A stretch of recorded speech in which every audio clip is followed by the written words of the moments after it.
பிரபடாசுரர்களுக்கு வணக்கம். தமிழ்நாட்டோட நீர்வளத்துறை அமைச்சர் துரைமுருகன், அப்புறம் அவங்களுடைய சன் கதிரானந்த், இவங்களுக்கு ரிலேட்டடா இருக்கக்கூடிய வீடு, காலேஜஸ், அப்புறம் அவங்களுக்கு நெருக்கமா இருக்கக்கூடிய சில பேரோட இடங்கள் அப்படின்னு சொல்லிட்டு காலையிலேருந்து இந்த இடி ரைடு அப்படிங்கிறது நடந்துட்டு இருக்கு. இடி ரைடு நடக்குது ஓகே, பட் என்னத்துக்காக நடக்குது அப்படிங்கிறது தான் நிறைய பேருக்கு இருக்கக்கூடிய கேள்வி.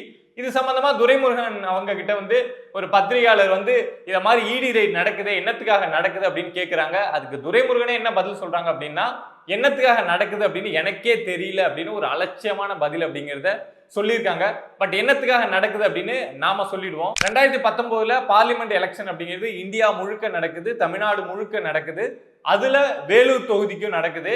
இந்த வேலூர் தொகுதியில டிஎம்கே சைட்ல இருந்து யார் கேண்டிடேட்டா நின்னாங்க அப்படின்னா துரைமுருகன் அவங்களுடைய மகன் கதிரானந்த் தான். என்ன ஒரு குற்றச்சாட்டு அந்த தொகுதியில வருது அப்படின்னா, அங்க மக்களுக்கு பணப்பட்டுவாடா பண்ணப்படுது, அதாவது பணத்தை கொடுத்து ஓட்டு வாங்குறாங்க, பணத்தை நிறைய மக்களுக்கு அங்க டிஸ்ட்ரிபியூட் பண்ணிட்டு இருக்காங்க அப்படின்னு ஒரு குற்றச்சாட்டு வருது. ஸோ அந்த அலிகேஷன் போயிட்டு இருந்த டைம்ல 2019 March 30 income tax officers Kathiranand வீடு, அவங்களுடைய கிங்ஸ்டன் காலேஜ், அதுக்கப்புறம் அவங்களுக்கு நெருக்கமா இருக்கக்கூடிய சில பேருடைய இடங்கள்ல ரைடு அப்படிங்கிறத நடத்துறாங்க. ஸோ அப்படி நடத்தினப்போ கதிரானந்துக்கு சொந்தமான காட்பாடியில் இருக்கக்கூடிய காந்தி நகர்ல இருக்கக்கூடிய அவங்க வீட்டுல இருந்து ஒரு 11 லட்சம் ரூபாய் பணம் அப்படிங்கிறது கைப்பற்றப்படுது. அடுத்து பார்த்தோம் அப்படின்னா பூஞ்சோலை சீனிவாசன் அப்படின்னு சொல்லப்படக்கூடிய ஒரு நபர், கதிரானந்துக்கு நெருக்கமாக இருக்கக்கூடிய நபர். ஸோ அவருக்கு சொந்தமான இடத்துல இருந்து ஒரு 11 கோடி ரூபாய் பணம் அப்படிங்கிறது கைப்பற்றப்படுது.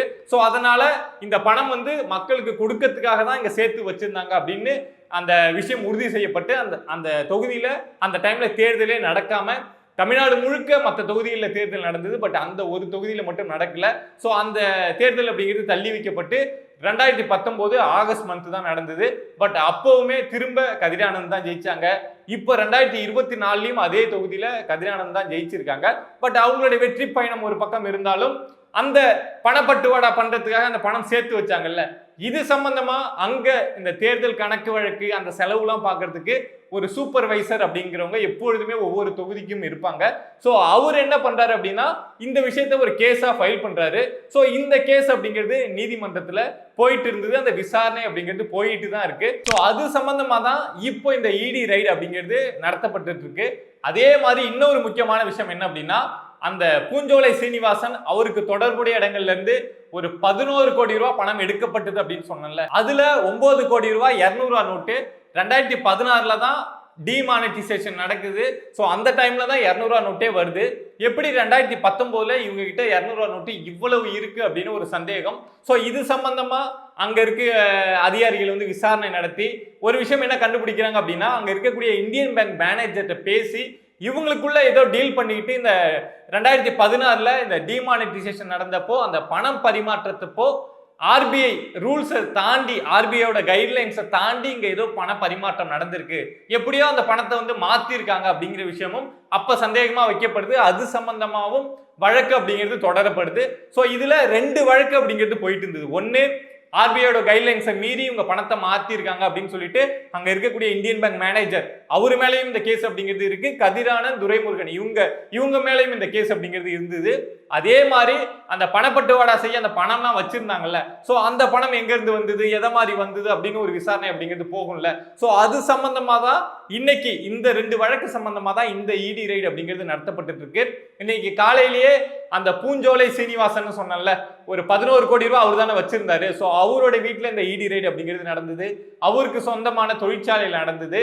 அதே மாதிரி தாமோதரன் அப்படின்னு சொல்லப்படக்கூடிய ஒரு நபர், கதிரானந்துக்கு வேண்டியவர் தான் அவரும். ஸோ அவருடைய வீட்லயும் இந்த இடி ரைடு அப்படிங்கிறது நடந்திருக்கு.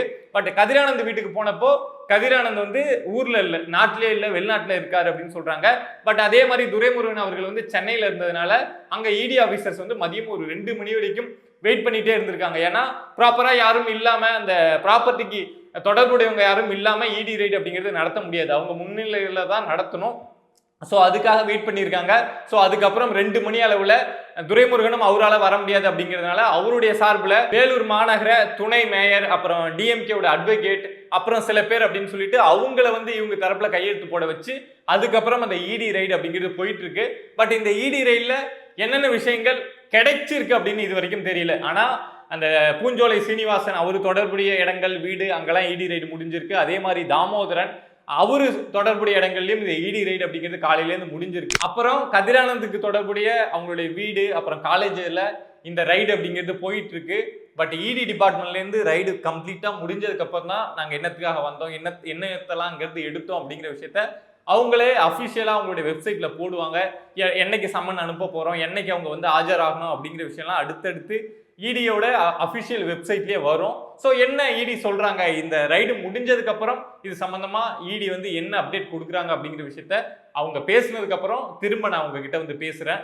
வீடியோ உங்களுக்கு இன்ஃபர்மேட்டிவா இருந்தது அப்படின்னா சப்ஸ்கிரைப் பண்ணி சப்போர்ட் பண்ணுங்க.